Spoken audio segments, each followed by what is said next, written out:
Professor Philip Wexler is a professor of sociology and education in Bela and Israel Unterberg, professor of Jewish social and educational history at the Hebrew University of Jerusalem, emeritus. He recently served as a Bronfman visiting professor at Brandeis University. Currently, he's visiting professor of social pedagogy and social politics at the University of Wuppertal, Germany. His most recent book is Mystical Sociology Toward Cosmic Social Theory.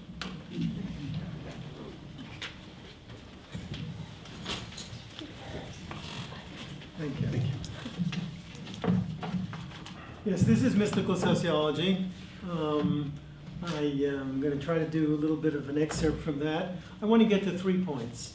I want to say something about sociology and mysticism, first of all. And basically what I want to say there is that sociologists do not like to talk very much about religion, although there is a sociology of religion. Recently, though, there's been an acceptance of the idea that maybe we should talk about a post-secular society, maybe we should talk about the religious turn, maybe we should talk about resacralization. I want to go further and suggest that we need to talk more about the core of religion and social change, and that is I want to talk about sociology and mysticism and remysticization.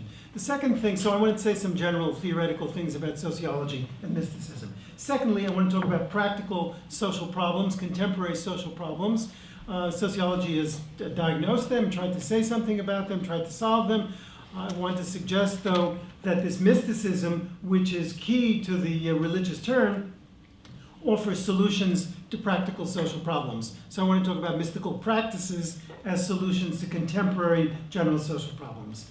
And then thirdly, I want to talk a little bit more about Hasidism, and I want to suggest that within Hasidism we can find both practical solutions to these social problems, as well as building on those practical solutions which construct concepts and theories, and therefore that we find in Hasidism an alternative to sociological paradigms. So that's all. I mean, it's a lot. And I'm not going to get to it all, but I'm going to try. I want to start with sociology and say a few words about sociology. I want to talk about a perceived problematic limitation in sociology and in society, and the way in which Hasidism provides a solution, both in practice and in theory.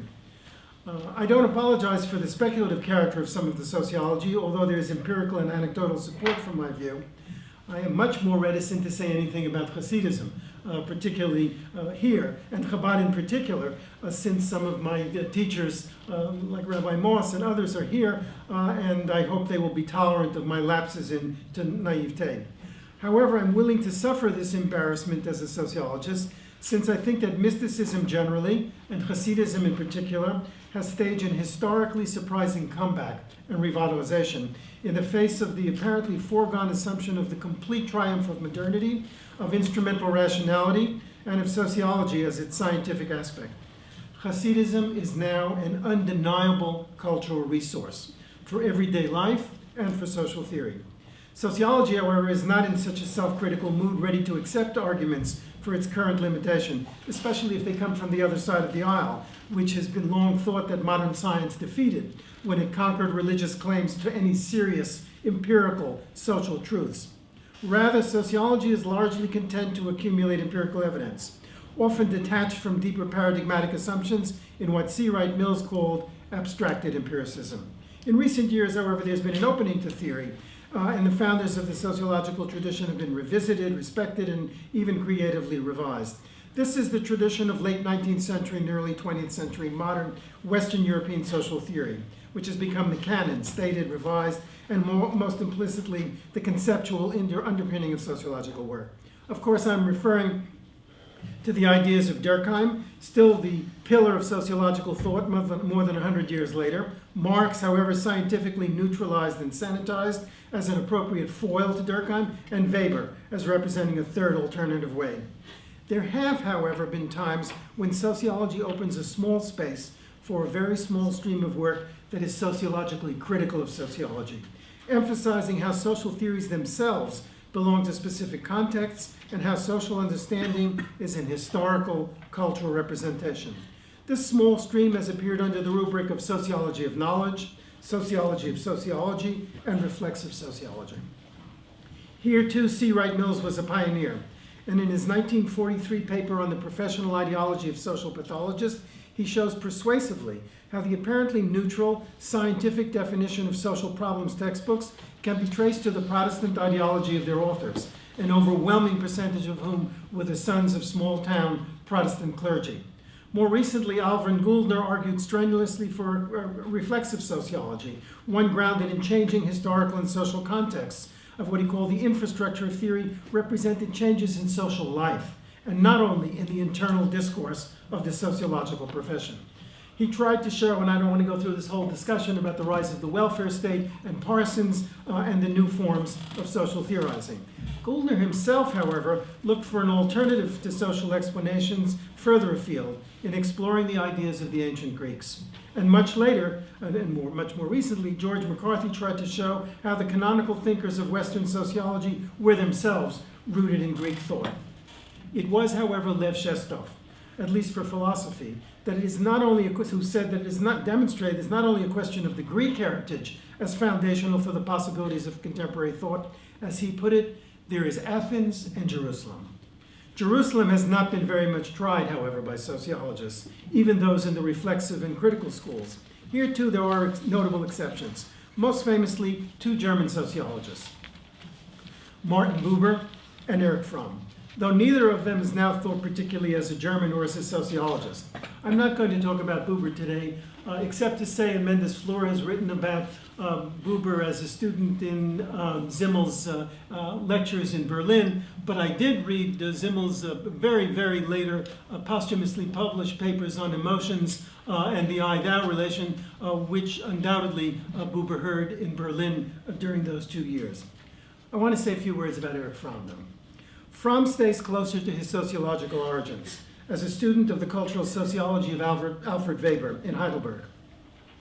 But his theoretical mix is not simple, since he was an early and favored member of the Frankfurt Institute for Social Research, directed by Max Horkheimer. I don't want to go through, this is a kind of inside sociological story about Horkheimer and Adorno, Walter Benjamin, Friedrich Pollack, and Leo Lowenthal.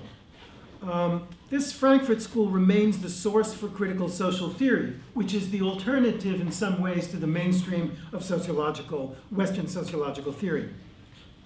They combine their admiration of the young Marx of the Paris manuscripts, which had been discovered at a formative time for them, with the new Freudian practice and theory of psychoanalysis, to which Fromm was early drawn. There is now not only a renaissance of the Frankfurt critical school and Frankfurt theory, particularly in Europe, but in America there's an American interest as well, and it's evidenced by the publication of two recent major biographies, one of Horkheimer and one of Fromm. Although the source material for these is in the archive for Horkheimer in Frankfurt and in the archives in Tübingen established by Rainer Frank, whom I hope to visit. What is less known, I'm now talking about Erich Fromm, what is less known is the importance of Jewish thought for Fromm's formative work. His doctoral dissertation, for example, Jewish Law, a contribution to the study of diaspora Judaism, was supervised by Alfred Weber. Further, Lawrence Friedman, relying on Funk's Tübingen archives, reveals the strong influence on Fromm of Zalman Rabenkoff, about whom Fromm later wrote that he, Rabenkoff, quote, influenced my life more than any other man, end quote. Though Rabenkoff published only one paper in 1929, it was in light of Fromm's later concept of social character relevant. This paper was called Individuum und Gemeinschaft in Judentum, the individual and society in Jewish life and law. As I say, I hope to be in Tübingen and see it. As Friedman writes, with Rabenkoff, Fromm also studied the philosophical writings, this is appropriate to this morning's discussions. Fromm also studied the philosophical writings of Moses Maimonides and the Tanya. Fromm became an expert in Likutei Amarim, end quote. Fromm later moved away from Jewish practice. Theoretically, we can go through all of these changes. His later work draws more on Eastern and Christian mysticism, and Fromm himself was increasingly involved not only in social criticism, but also in trying to affect American social policy. If we take all this together, there is still not much room for Jerusalem as an explanatory source for an alternative understanding of the present. Sociology remains within the ambit of Mills's abstracted empiricism, and as Weber aptly and honestly described himself, it is a product of European civilization, as we just heard. The contemporary European and Greek civilization.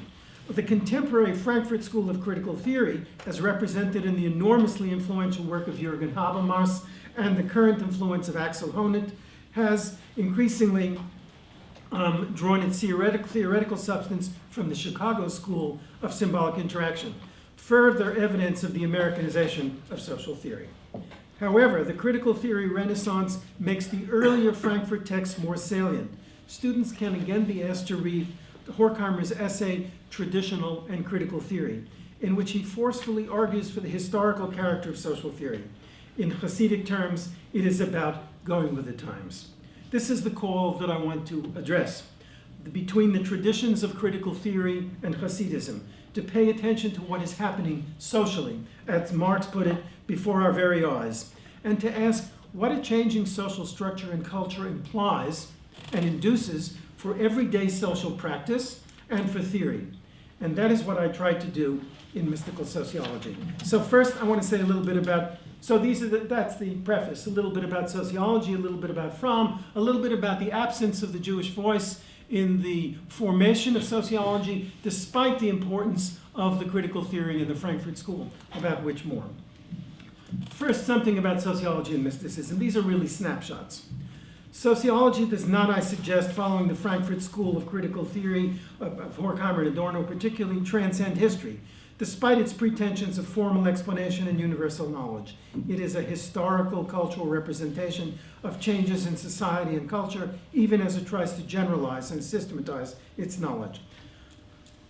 There is little argument that there are remarkable changes going on now, particularly with regard to information technology, but also the idea of the so-called religious turn.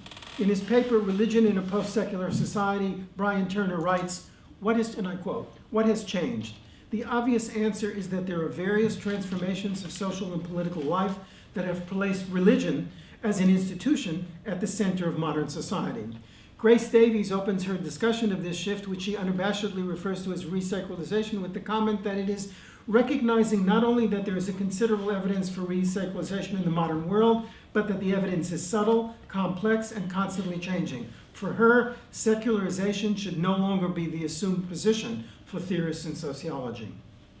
She goes on to say that the religious turn, the emergence of the post-secular society, this resacralization, and I quote, demands, in fact, a fundamental rethinking, not only in the paradigms of sociology of religion, but of social science as a whole.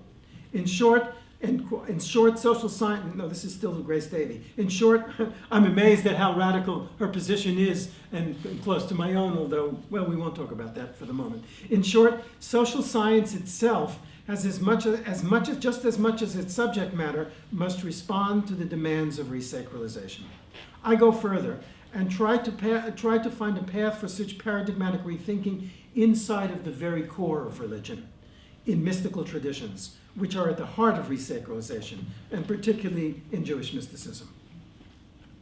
The renewed salience of religion is an invitation to take religion seriously, which means that it is not simply an additional object for the application of our existing explanatory devices. It is a means for asking about the analytical value of some of the very many religious discourses and languages of understanding that are carried forward.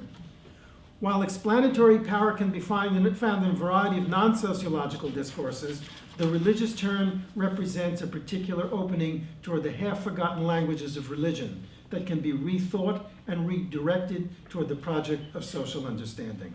The analytical project, the quest, notwithstanding its qualifications, is to interrogate the possibilities of mysticism as a source for social analysis.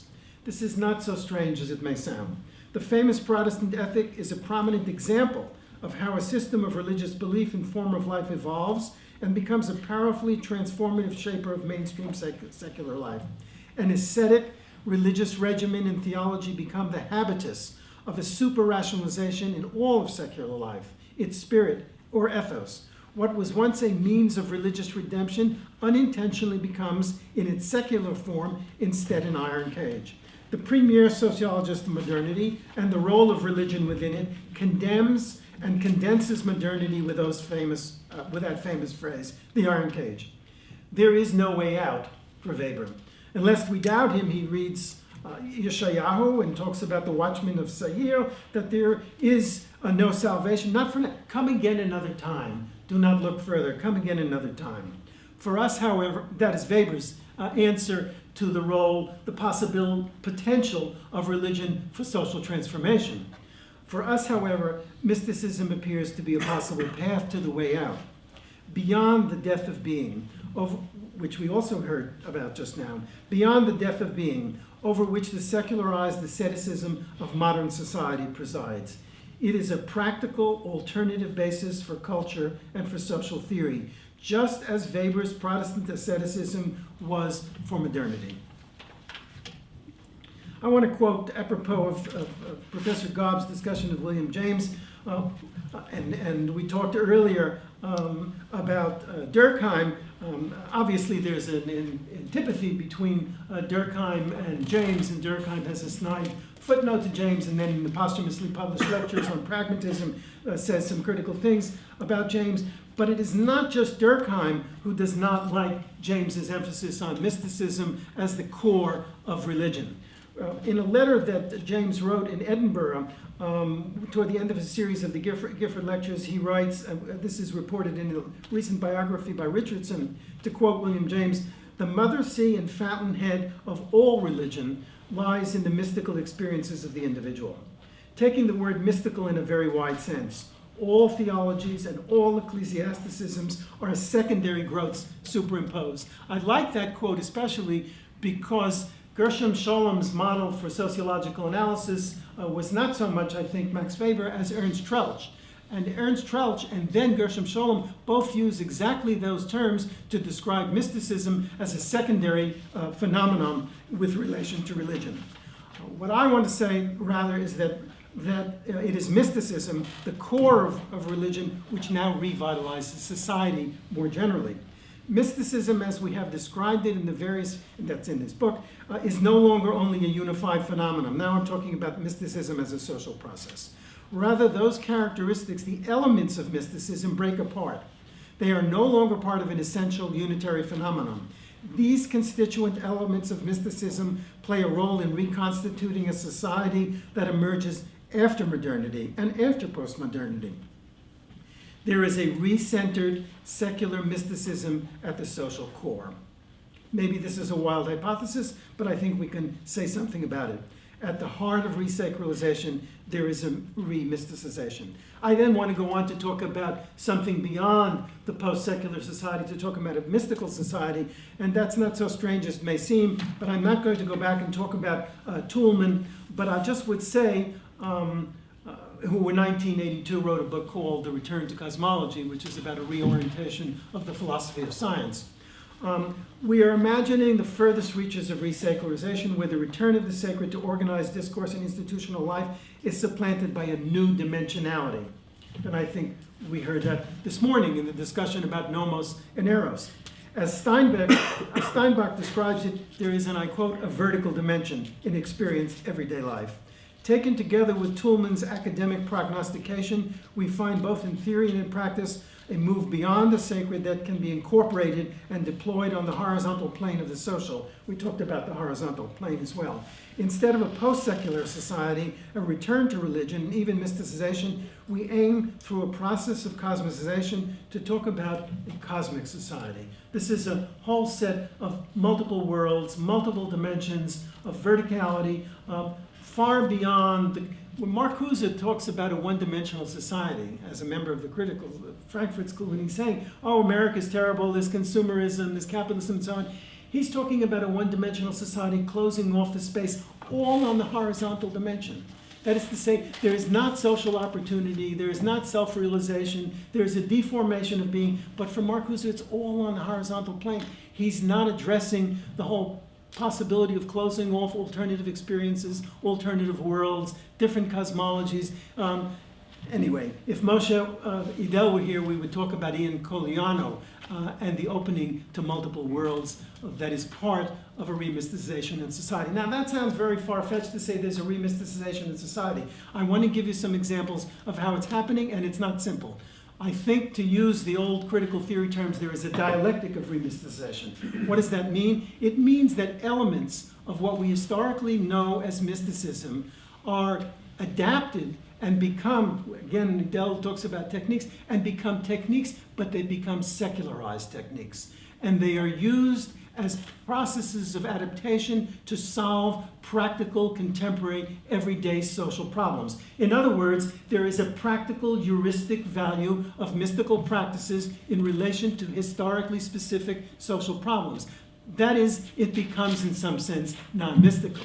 That's one side of the dynamic. The other side of the dynamic is that when you bring mysticism back, you open up the cage. You open up the possibility of different forms of life and of different forms of alternative. So I'm suggesting that mysticism becomes central because of the nature of contemporary social problems. Now let me talk specifically about what those problems are, and then finally how Hasidism offers some practical and theoretical solutions.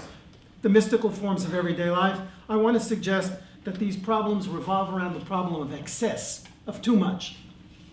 And that mysticism is an antidote and a compensatory set of practices related to the problem of social excess. My hypothesis is that mysticism is becoming a key elementary form of social life. Not religious life as in Durkheim's elementary forms of religious life, rather everyday social life in general, which is now open to a more revised mysticism.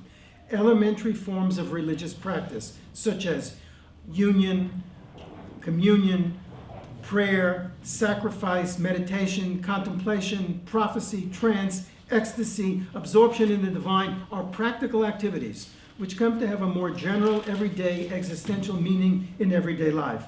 Resacralization and remysticization means then also the renewed appearance of such phenomenological elements across social life. Okay, so our hypothesis is that mysticism is part of the reconstitution of social life. What are the problems?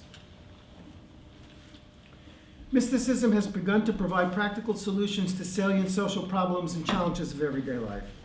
As an ideal type or paradigm, mysticism no longer represents an interiorized, as Weber put it, flight from the world, and we know that here.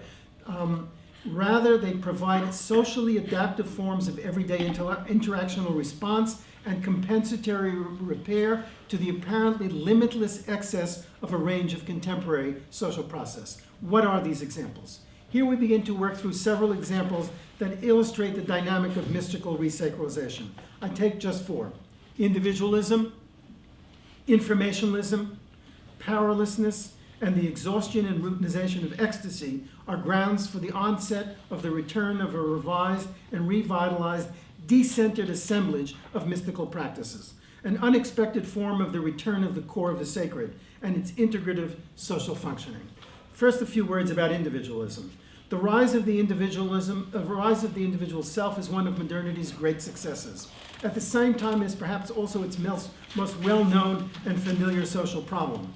20th century social theory and criticism of all types has focused on the problems of excessive individualism. I'm not going to, you know it in Durkheim, you know it in Marx, you know it in critical theory and so on. I just want to mention a brief example that's closer to religion. The example of my late colleague and friend Christopher Lasch, who in his critical historical social psychology of American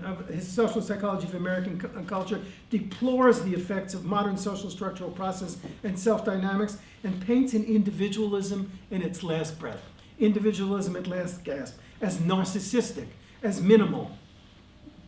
The antidote, the cure, the compensation for Lasch is, and I quote, purposeful behavior and practical reason. In living between the polarities of mastery and symbolic reunion with nature, it is in the definition of self it has tension, division, conflict, and an ethos for living, and I don't know if I'll get to this later, so I'll say now that Lasch is a reader of Reinhold Niebuhr, and in using that term, it is an ethos for living with a guilty conscience. It is just this solution, the solution of what he calls regressive reunification, a regressive reunion. It is just this solution, first weakly in spirituality, and then more potently. Spirituality is a preface to in my view, spirituality is a preface to the rediscovery of classical mysticism. The book series that Yoni and I are editing is called After Spirituality. Spirituality, we know all the critiques of spirituality. It's consumerism, it's superficial, and so on. Spirituality is an opening. It's a dialectic. At one side, just like mysticism itself, on one side it's incorporative, it's commodified. On the other side, it's an opening. It's an opening to the classical traditions of mysticism, which provide not only images, which provide not only norms, but for alternative forms of life, but which provide what is the lingua franca of social science, which social science does not want to surrender to anybody, which it supplies an explanatory discourse. And that is the real reason that mysticism can and may be stigmatized, because it's on the wrong turf. If you say, oh, it's spirituality, it makes people feel better, oh, it's transcendental, but if you say that religious mysticism makes sense of social being in ways that are neglected and in ways that address social problems, then that is a real challenge to the legitimacy of modernity. Okay, so I want to say something about individualism. You know all of this. I mean, most of this audience here is Chabad Hasidim now. So I don't have to go through the whole story with you about union and reunion and bittul and bittul. And these are different solutions to the problem of individualism that is presented by modernity and by sociology. If we go back to talk about, you wanted to talk about Durkheim, if we go back to talk about Durkheim, the solution to the problem of excessive individualism is normative self-regulation. It is not the reduction and diminution of the ego and the transformation of the ego to a different form of interchangeability.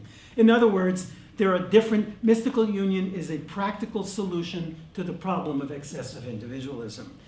That I'm trying to give you the socially empirical grounds, somewhat speculatively admittedly, but the socially empirical grounds for the attraction to mysticism, and which Hasidism and Chabad is an example.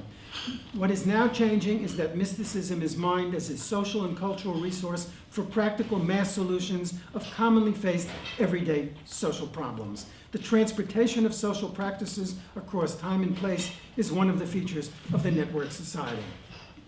Okay, I should say that, what I wanted to just say. The sociological solution to the dialectic of individualism in its hyper and pathological individualistic form is to re-socialize the isolated, alienated, and interminably self-obsessed self through the increased social regulation of normative group membership and communal ritual solidarity.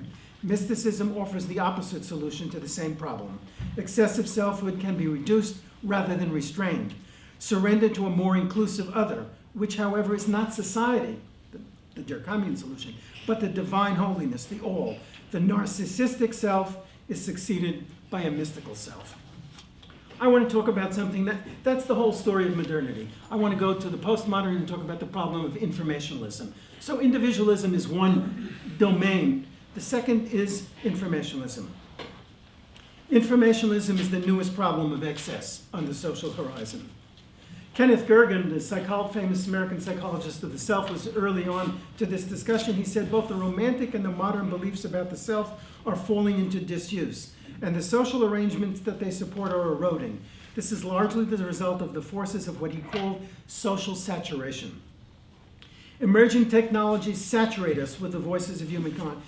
More recently, I was in Cambridge for a couple of years. Down the block from me at MIT, Sherry Turkle was studying the use of robots. And she published a recent book, Alone Together, which discusses the limits, the problem of excess informationalism. In the book, she describes what, quote, we expect more from technology and less from each other. This puts us still at the center of a perfect storm. Overwhelmed, we have been drawn to connections that seem low risk and always at hand. Facebook friends, avatars, chat partners. At the robotic moment, we have to be concerned about the simplification and reduction of relationships. She's concerned about relationships. And compassion is due to us. Here she's talking about herself. Compassion, I think, and there are still many of us, who are so dependent on our devices that we cannot sit still for a funeral service or a lecture or a play. We know that our brains are rewired every time we use a phone to search or surf or multitask. As we try to reclaim our concentration, and she goes on with this, to look again toward the virtues of solitude, deliberation, and living fully in the moment. This is made even clearer by Pico Iyer, a novelist and journalist in the New York Times. After reporting the social, it's a familiar litany now, too much information. You can see this if you read the newspapers, as C. Wright Mills suggested we do. You can see this all the time.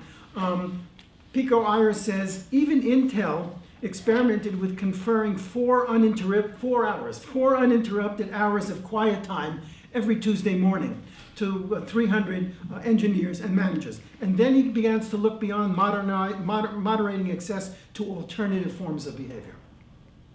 Maybe that's why more and more people I know, and here I emphasize, even if they have no religious commitment, maybe turning to, we talked about this morning too, maybe turning to yoga or meditation or Tai Chi, they aren't New Age fads so much as ways to connect what could be called the wisdom of old age.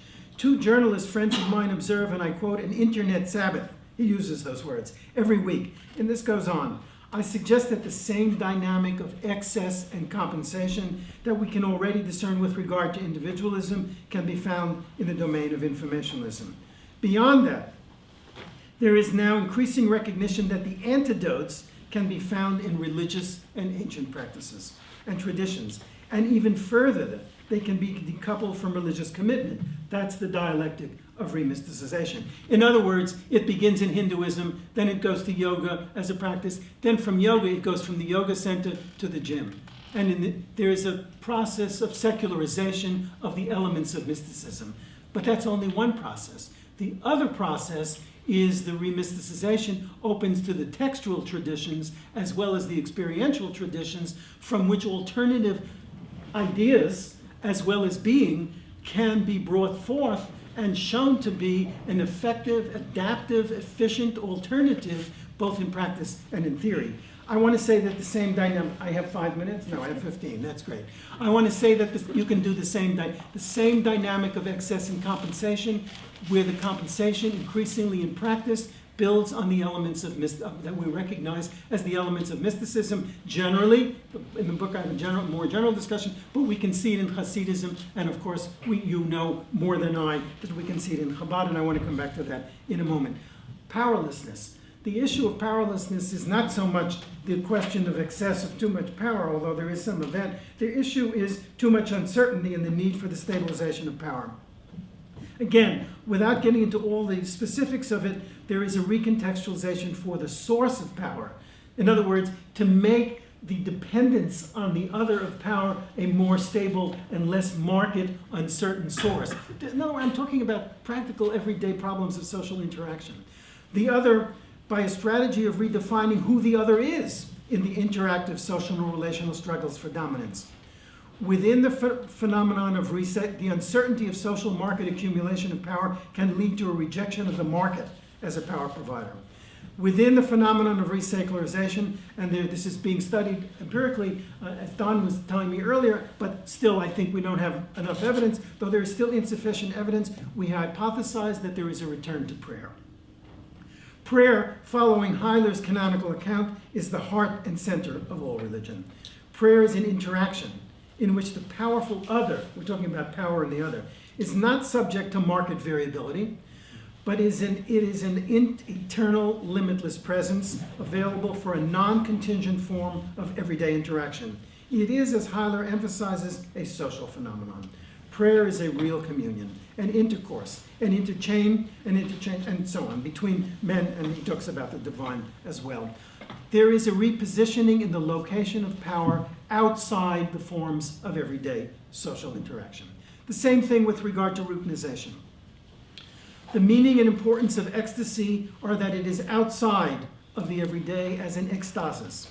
Resacralization rotates again the axis of the ecstatic form of social life. Shopping and sexuality remain prevalent forms of everyday interaction and still constitute relief from the mundanity of labor, even of professional labor. Resacralization generally, and remysticization in particular, promises a reversal of the routinization of ecstasy. In other words, even the outs are closed. That is to say, if ecstasy is an alternative to mundanity and routinization, when ecstasy itself becomes routinized, then there is a question of the way out and beyond. Garb's study of trance and hypnosis shows how mystical practice provides the empowering self-transformation that is part of the ecstatic phenomenon. To quote, trance and meditation should be seen, to quote Garb, trance and meditation should be seen as alternative forms of transformative empowerment.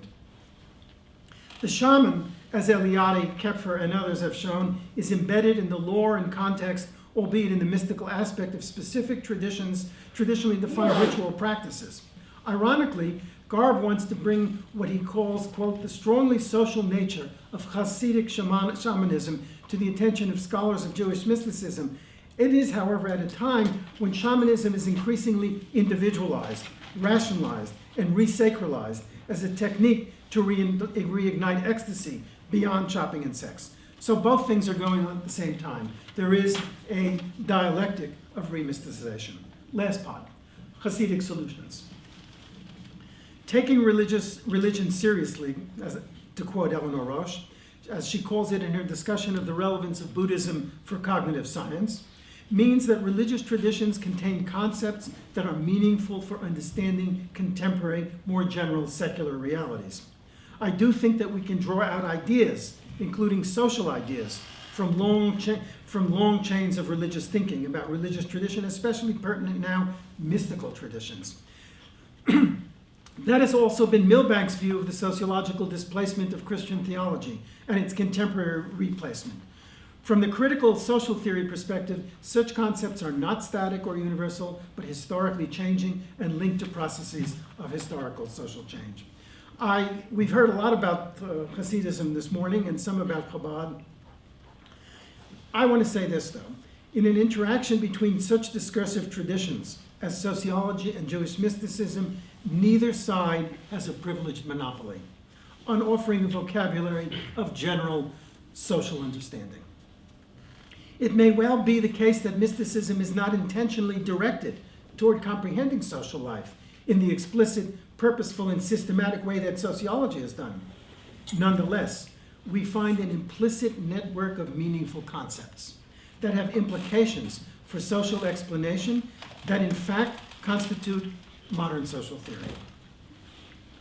Furthermore, going beyond that, there is an emphasis on social movements, notably religious movements. These movements are collective theoretical actors. And it encourages looking at academic scholarship, primarily textual sources, but also the social movements of mysticism as the dynamic location of social theory. Even historical movements, but especially contemporary social movements, may reflect and sublimate social realities in their ideas in ways that speak to the present more forcefully than the academically institutionalized residues of earlier utopian movements, which were both small enclaves and also represented larger waves of social and cultural phenomenon. Hasidism is an example of such a movement, with implicit as well as explicit social ideas.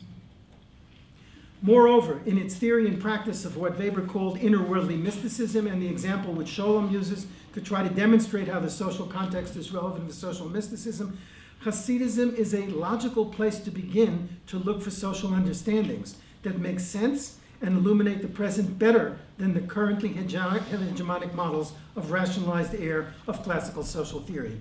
That is, the social ideology of what Weber honestly described as modern European civilization. So I can't tell most of you anything about Hasidism. I have spent a number of years, when I came to Israel in 2000, at Moshe Dell's invitation, and then have been intellectually nourished by Daniel Abrams and Yoni Garb and Chaim Moss and to some extent Yoram and Rachel and many of you. So I'm not up to where I need to be, even with all this nourishment. So I can't really tell you too much. I just would like to point to a few concepts that I think are relevant, and what I really want to say is that I see them as a system. I see them as a circuit describing a dynamic of interaction which most people have only thought was true in the religious domain. What I'm suggesting is that we secular types are running into such heavy-duty social problems that the solution to some of those social problems can now be found in transposing practices which were thought to be taboo from the secular realm. Of course, the transposition takes with it certain assumptions like the multiplicity of universes, the pluralistic universe, as William James said, which people are not willing to hear very much about. Anyway, Sholem said it too, Hasidism is practical mysticism at its highest. You know it all. Again, Yoni has educated me to this about the dynamics between Buber and Sholem. But so here's a favorable comment from Sholem about Buber. There is much truth in Buber's remark in the first of his Hasidic books that Hasidism represents Kabbalah turned ethos. Okay, so I'm suggesting that these reflect social processes which are an alternative to the ideology of modernity.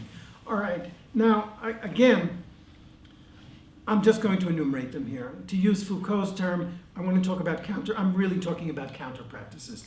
And I want to say that these counter practices, which are practices of Chabad, are also potentially more general social practices, one, and two, they are also concepts which fit together as a theory of social interaction, more generally, outside of the religious intentionality.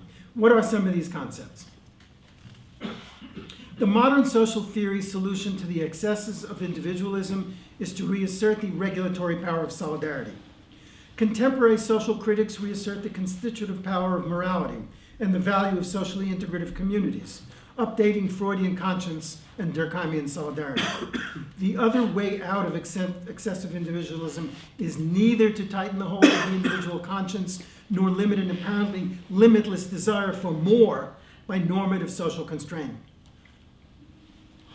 Okay, so here we begin to talk about bittul. Self-annihilation or self-abnegation is a cornerstone practice of Hasidic theory and practice. In describing various interpretations of this practice, we do not want to lose sight that our dual aim is to show first, at least as an ideal type or model, how the problem of individual in society can be solved in a different way from that of modern socially regulative modes of interiorization and integration of social life. It is a counter practice. Idel, who had to teach a course now, but is also a central influence for me, writes, "Let us ponder the significance of the word nothingness. It is not the obliteration of personality, its reduction to nothingness, or to the awareness of nullity. Rather, it is the dissipation of the ego-centered consciousness and the discovery of the divine within man." Again, the interpretation of Hasidism as quietism, against that, really, Lowenthal argues, and I quote Tali, this most, I hope not too out of context, this most esoteric dimension of bittul is more than a quietistic state of mystical non-being. As part of his communicate of a more social understanding of Hasidism, Lowenthal continues, and I quote, according to Rabbi Dov Ber, it is precisely the intensity of cleaving to the divine in a state of utter self-abandon, which enables the individual to be actively involved with world affairs. I do the same thing with contemplation. We talked about Yosef Weiss as a teacher, and Weiss in his discussion of Hasidism, and I have quotes here from Weiss talking about Dveikut and the importance of contemplation and of silence. And then, of course, from within Hasidism, Rabbi Mindel asserts the centrality of contemplation of the theory in Rabbi Shneur Zalman, the Alter Rebbe. You know all of this in the discussion of Hitbonenut. Then there is a discussion also from Wolfson, again back to Dveikut, binding or Dveikut, not without qualification or disagreement. You know there's a lot of discussion about that. I'm going, and the same then I would like to quote just briefly. You said there were two books written by the Rabbi Schneerson. I would just like to quote, and it's apropos this discussion about life force and energy in the book on the little excerpts on Hasidus. For the very term Yechida indicates that it is a simple, non-composite unity, which excludes any relation whatsoever to details. And the binding, the Yechida, is in itself energy. Rabbi Schneerson. Hasidism, rather, is a new life force, an essential vitality, which is the state of Yechidah. Okay, then there's a discussion of Hasidic love. You know, yes, I have 5 minutes. You know all of these quotes about the self-other interchange from Shneur Zalman from the 32nd chapter in Tanya, and only the bodies are distinct from each other, about the interchangeability and the common root and in love. To conclude, nullification, contemplation, binding, and love are examples of practices that I select for their historical relevance as compensatory elements for the excesses of contemporary social trends. Of course, the idea of compensations and the social functions of mystical forms as counter-practices employs the out-of-favor heuristics of functionalism. Functionalism's emphasis on equilibrating systems and balance. In the background, there is also, even more unpopularly, the logic of Sorokin's idea of cultural systems reaching their limits. Even without those sociologists, however, and absent adequate systematic empirical support, you can still show, I believe, that there is a certain unsystematic sense of the contemporary relevance of both trends of excess and social practices rooted in mystical traditions, which I assert are brought forth as their antidotes. These practices are the concepts, the ideas found in Jewish mystical traditions, which I try to employ as a more powerful historical complement or alternative to the paradigms of sociology. So it's, it's a little far out, but but I think it's really not so far out. I think it's not so far out. I think we in sociology, and Don, and maybe you don't know or don't want to say, but we in sociology have been declaring the demise of sociology for a very long time. Goulner's Coming Crisis of Sociology was written more than 50 years ago. The crisis is over, folks. We're living on borrowed, it's like the financial crisis. You're living on borrowed paper. We're living on borrowed paper from an existential understanding of the present. What I'm suggesting is that we should do what we always do in science, which is to trust our instincts, which is to trust our hunch and then try to systematize it. And my hunch is that the existential solution to the problems of contemporary modernity can be found in this series of processes that I'm describing, which are complex. It's, you look up prayer, you're working on this, Tom, but you look up prayer, it's very difficult to prove that there is a return to prayer. The survey evidence is mixed, and so, but you just have to go to your local bookstore. You just have to go to your health club. You know that the practices that people are engaging that constitute their self, that constitute their relationality, that something is afoot, that something is changing. What we do in science sometimes is we take that next leap. We say, okay, we don't know it for sure. Let's generalize. Let's see where it leads us. And I'm suggesting that it doesn't take too much to see that it leads us to shores that William James described 100 years ago in a return to mysticism. And it leads us to social movements like Hasidic movements. And it leads us to movements such as the movement that is amply represented here, which has, you talk about, should Chabad be relevant to a larger world? I don't think it's a normative question. I think it's a question of social practice.